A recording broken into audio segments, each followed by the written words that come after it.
Il a fallu attendre près de 10 années pour voir enfin Manchester United battre Liverpool à domicile à Anfield. Parce que oui, les amis, vous ne rêvez pas. Manchester United a brisé la malédiction. Manchester United s'est imposé à Anfield 2-1 grâce à un but victorieux de Harry Maguire. Donc oui, la famille, dans cette vidéo-là, nous allons donc revenir sur la victoire, le gros coup de réussite de la part de Ruben Amorim, mais aussi les risques que ce dernier a eu à prendre pendant toute la rencontre. Alors, si tu n'es pas encore abonné, n'hésite pas à t'abonner. On fait des vidéos de Manchester United toutes les semaines.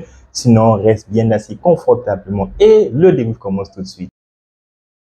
Alors les Mancuniens, ils l'ont fait. Manchester United a enfin réussi à terroriser Liverpool. Manchester United a carrément douché Liverpool à domicile. Que ça fait du bien. C'est pour ce type d'émotion-là, encore une fois, que nous sommes devenus supporters de Manchester United. Ruben Amorim a clairement donné peut-être un nouveau visage à Manchester United. Parce que, encore une fois, revenons d'abord sur le classement. Vu que dans les buts, on a retrouvé le gardien, c'est le monstre qui a encore enchaîné une belle prestation. Oui, c'est peut-être le gardien qu'il nous fallait. C'est peut-être le gardien, voilà, qui a manqué à Manchester United lors des précédentes années. Mais aujourd'hui, on peut se targuer que nous avons un nouveau gardien qui est de surcroît bon parce qu'il sort quand même des belles prestations. Oui, il a été beaucoup de fois sauvé par les barres transversales, par les poteaux, surtout de Cody Gakpo. N'empêche qu'à chaque fois qu'il a été sollicité, ce dernier a su faire une très grande différence. Pour l'accompagner, une grosse prise de risque de la part de Ruben Amorim, vu que il a titularisé Harry Maguire. Harry Maguire qui, pendant toute la rencontre, les gars, je n'ai pas vu que Maguire a fait une belle prestation. Mais Maguire a sauvé son match avec son coup de tête qu'il a marqué vers la fin du match et forcément, on s'en rappelle tous de ce but-là qu'il avait marqué contre Lyon et aujourd'hui, il récidive cette fois-ci du côté de Liverpool. Très franchement, ça reste même une grande prestation, surtout de la part de Manchester United et de manière collective. Pour accompagner Maguire, Shaw, le vétéran qui était du côté gauche, lui aussi qui a fait pour moi un très bon match. Je me disais qu'il devait être tout le temps en difficulté contre Mohamed Salah, mais Salah, aujourd'hui, on constate qu'il devient maintenant beaucoup plus prenable qu'avant. Il n'a plus les mêmes aptitudes, il n'a plus les mêmes promptitudes qu'il avait sur ses prises de balle. Et aujourd'hui, ça fait en sorte que Luke Shaw devienne beaucoup plus agressif et beaucoup plus percutant lors des prises de risque de la part de Mohamed Salah. Et pour accompagner la défense, donc comme je ne cesse de le dire, Mathis De Ligt, malgré le fait que Ruben Amorim change constamment sa défense, De Ligt, tant qu'il n'est pas blessé, sera et continuera à être titulaire, surtout s'il sort des belles prestations comme il a encore sorti aujourd'hui. Donc, je n'ai rien à dire de la part de la prestation de Mathis De Ligt, sauf du but que voilà Gakpo a raté lorsqu'il était tout seul parce que oui, De Ligt là pouvait souffler vu que Manchester United pouvait se retrouver à 2 buts partout. Heureusement, Gakpo s'est complètement raté et puis la victoire est allée du côté de Manchester United. Pour soulager le milieu de terrain, on le savait et on le sait tous, c'était Bruno Fernandes et Casemiro. Encore une fois, Casemiro qui s'est pris un carton jaune. Comme je ne cesse de le répéter, est-ce que Casemiro peut enchaîner 3 matchs consécutifs sans pour autant prendre de carton jaune? Ça, c'est une grande question. Et je pense que limite, c'est devenu un secret de polichinelle. C'est comme si les arbitres là savent que impérativement, ils mettront un carton jaune à Casemiro. Donc, il a tout de même fait donc une belle première mi-temps parce que Manchester United a montré vraiment ses gros en première période parce que la seconde, elle s'est vraiment penchée du côté de Liverpool.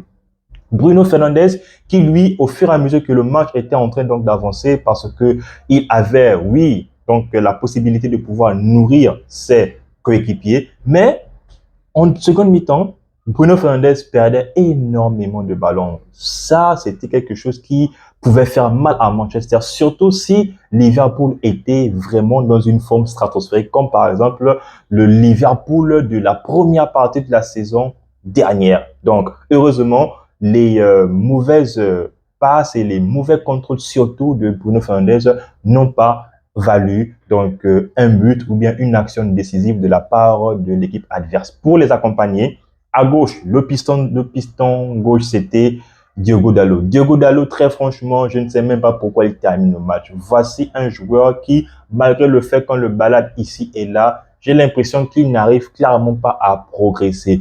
Pourquoi est-ce que Ruben Amorim ne le fait clairement pas sortir? C'est une question que je me suis posée. Et d'ailleurs, il a failli nous coûter le match. Il a failli nous coûter une victoire ou bien une défaite. Donc, heureusement que Maguire nous a sauvés à la fin de la rencontre. Pour le piston droit, là, on a parfaitement vu la très bonne connexion, la très bonne cohésion entre Amad Diallo et Bryan Mbeumo. Parce que Diallo, c'était clairement, jusqu'à la sortie de Diallo, le meilleur joueur de Manchester United sur le terrain.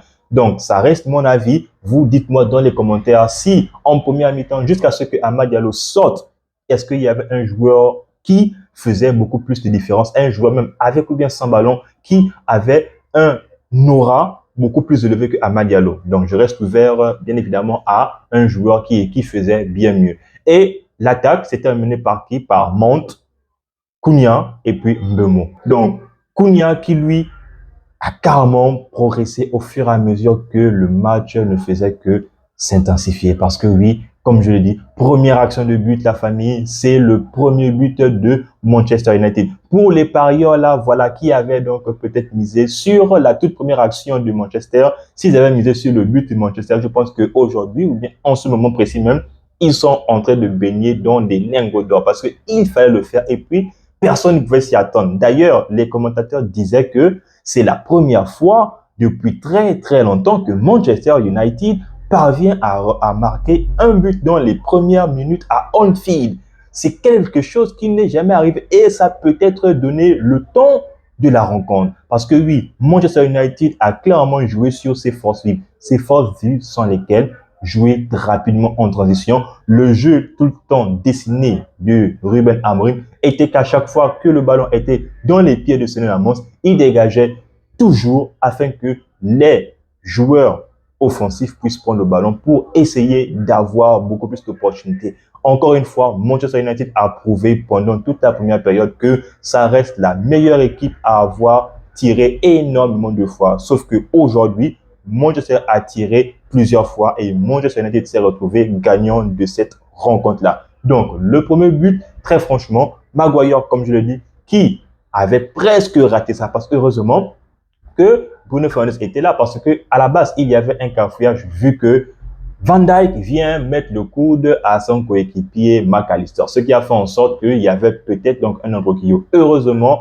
Mbeumo a été vif, Mbeumo s'est relevé rapidement et il a réussi à marquer du droit sur une belle passe de qui? Amad Diallo. Limite, c'est Amad Diallo qui était le détonateur principal de Manchester United dans la première période. Les 45 premières mi-temps, le Mancunien le plus virevoltant était Amad Diallo. Donc, Amad Diallo a parfaitement servi qui? Bruno Fernandes sur un changement d'aile de qui? De Matheus Cunha. Très franchement, Cunha, avec son jeu qu'il a montré aujourd'hui, je pense que ça fait partie de l'un de ses matchs les plus aboutis depuis qu'il est maintenant à Manchester United. Très franchement, j'ai vraiment aimé non seulement son changement de jeu qu'il a fait pendant toute la rencontre, il faut le souligner, c'est quand même quelque chose qui n'est pas rien, qui n'est pas facile à faire, surtout l'énergie qu'il a dépensée pendant toute la rencontre. Donc, Amad Diallo qui réussit à faire des très beaux contrôles, il fixe Kerkez qui était limite même, on va dire ça comment, Kerkez n'arrivait même pas à apporter quelque chose offensif à Liverpool lorsque Amad Diallo était sur le terrain. Donc, il fixe Kerkez, il fait la passe à Bruno Fernandes. Bruno Fernandes, au lieu de claquer le but comme il a l'habitude de faire, malheureusement, la Baraka ne voulait pas. Ça tape le poteau extérieur, mince. Alors que Manchester United devait mener 2-0 face à Liverpool. Liverpool était noyé, très franchement. On n'a pas vu Liverpool pendant les 45 premières minutes. Il a fallu que Liverpool revienne en seconde période où là, Arne Slot fasse ses changements parce que, encore une fois, le joueur de Liverpool qui était vraiment tranchant, c'était Cody Gakpo. À chaque fois que Manchester United était en danger, c'était par des actions qui se finissaient par qui? Cody Gakpo. Jusqu'à ce que ce dernier parvienne à égaliser. Parce que oui, pourquoi Cody Gakpo finit par égaliser? Tout simplement parce que Kerkez s'est maintenant vu avoir du champ libre. Pourquoi? Tout simplement parce que Ruben Amorim, lui, il se permet de faire sortir qui? Son meilleur joueur. Alors là, je n'ai clairement pas compris ce changement-là. Il fait sortir Diallo et il fait sortir, il a encore sorti qui en premier?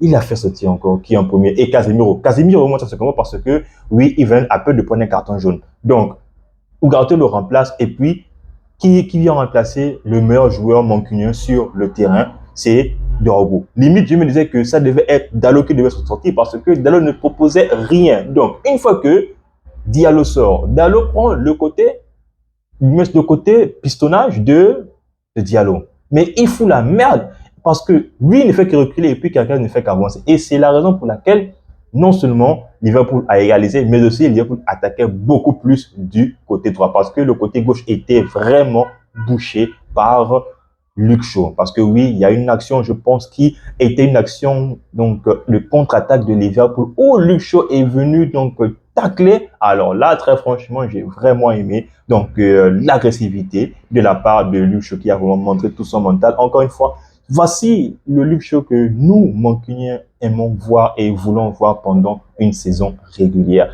La seule bonne action lorsque Diallo est sorti de la part de Diego Dalot, c'est lorsque il est venu faire un tacle défensif lors des dernières minutes. Parce que, voilà, je n'ai pas vu ce qu'il a apporté. Donc, le changement de Liverpool, il est offensif. Toi, tu te permets de faire un changement défensif, Ruben Amorim. Pourquoi? Parce que, très franchement, j'ai commencé à trembler. Arne Slot a fait donc tous ces changements de manière offensive, tout simplement parce qu'il voulait absolument gagner. Donc, lorsque Liverpool égalise par l'intermédiaire des Gakpo, derrière, le stade commence à pousser. Le stade commence à créer sur tous les joueurs de Manchester United. Heureusement, là, on commence à avoir donc une force de caractère de la part des joueurs de Manchester parce que malgré les huées des supporters de Liverpool, Manchester United a tout de même réussi à se créer des actions. D'ailleurs, le but de Maguire, très franchement, corner qui était gagné par qui? À la base de Matheus Cunha parce que quand Diallo sort, c'est lui qui prend maintenant les rênes vu que Bruno Fernandes était un cran en retrait. Donc oui, très franchement, Matheus Cunha a commencé à prendre son jeu en compte parce que oui, Sesko, il est rentré à la place de qui? De Mason Mount. Mason Mount qui, avec son abattage sans ballon, a vraiment fait du mal à Liverpool. Lorsque Sesko est rentré, il a fait toujours le même boulot, mais en mieux, avec toujours des points de fixation qui permettaient à ce que Matheus Cunha puisse trouver ses coéquipiers. Et puis, le but est venu de qui? Du capitaine Bruno Fernandes pour son ancien capitaine Harry Maguire. Très franchement, on a exulté de joie. On était tous contents. Oui, Bruno Fernandes sort dans la foulée et est remplacé, Echo. Bruno et Shaw sortent et sont remplacés par Yoro. Le dernier encore, j'ai oublié les gars, l'euphorie. Yoro qui a fait pour moi une très belle rentrée. Il est rentré avec l'envie de gagner. À chaque fois qu'il y avait les ballons aériens, il était toujours là pour téter. Il était toujours là pour mettre son pied où il fallait afin que les attaquants de Liverpool ne parviennent pas à marquer le but égalisateur. Donc très franchement, ça reste une très belle victoire de la part de Manchester United et des hommes de Ruben Amorim. Mais Ruben Amorim a eu de la chance parce que sur ses changements du moins, il n'a clairement pas eu, on va dire, un temps d'avance sur Arne Slot parce que sur la tactique, Arne Slot a mangé littéralement, je vais dire ça comme ça, Ruben Amorim. Heureusement que les joueurs de Manchester United donc, ont eu ce caractère-là pour ne pas faillir, pour ne pas perdre cette rencontre. Donc, nous sommes contents, supporters de Manchester United. Enfin, Manchester United enchaîne.